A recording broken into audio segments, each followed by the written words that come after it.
Hi, Chris Shank with Case IH here to discuss tractor in-cab settings for a 2000 series planter. Let's head into the cab.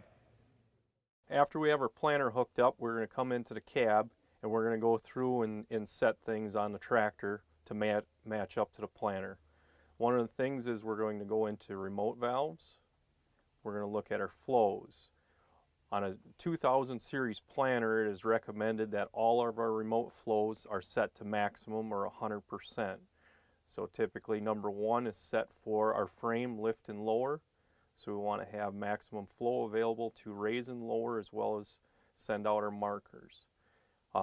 Depending on our planter configurations, we could have remote 2, 3, 4 all set with constant flow or motor mode. So we're going to also have those in the retract at 100% flow as needed.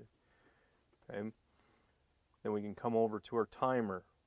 We can go through and set up a timer so that when we are in plant mode, we can raise and lower and have it automatically kick off at a 10-second interval or whatever is needed to raise and lower that planter configuration.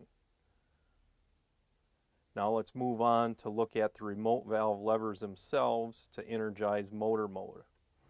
So each one of our functions that we want to use in motor mode are our constant flow functions for the planter.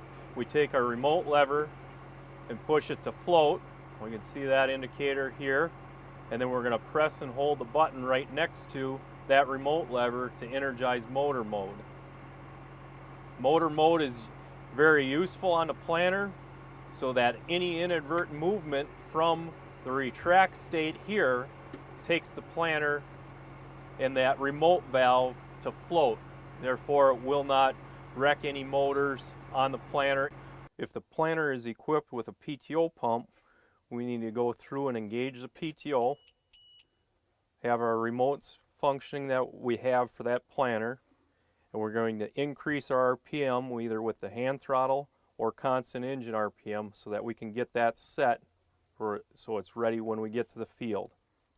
On our 2-point hitch model planters or 3-point model planters, we want to go through and reference where our toolbars are level via the knob and the percentage on the display for our 3-point hitch.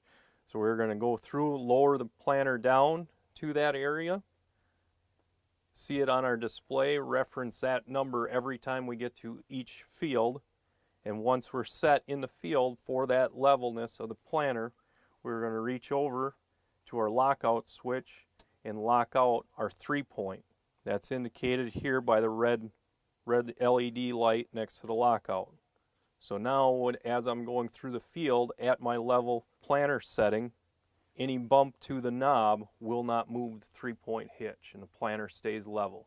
That concludes all of our recommended settings for the tractor via each planter that we have. For more information on tractor settings and planter settings, please contact your Case IH dealer or reference your operator's manual.